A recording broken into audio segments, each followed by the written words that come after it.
Ever wonder how your phone connects to the internet without any cable? That's Wi-Fi. It looks like magic, but actually it's just invisible signals moving really fast. First, Wi-Fi is not the internet. The internet usually comes into your home through a cable. Then your router takes that connection and shares it wirelessly to your phone. So Wi-Fi is basically the bridge between your device and your router. When you watch a video, the video is not sent as one huge file. It gets broken into many tiny pieces called packets. Each packet carries a small part of the data, then travels to your device. Now the router turns those packets into radio waves. These waves move through the air and carry the data to your phone. Your phone receives the signal, reads the packets, and rebuilds the data.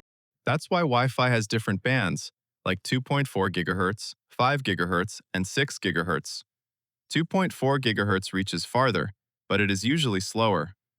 5 GHz is faster, but the range is shorter. And 6 GHz can be even faster, but it works best when you are close to the router. But radio waves are not perfect. Walls, metal, concrete, and even water can weaken the signal. That's why Wi-Fi often gets slower when you move to another room.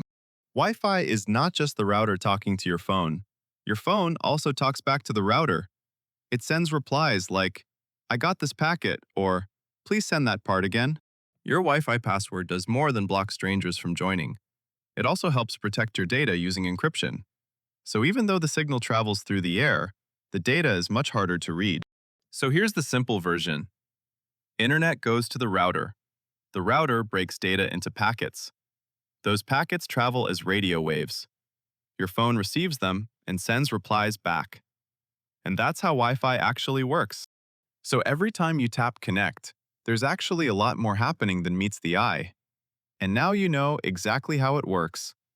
Don't forget to like and subscribe for more animated tech explanations.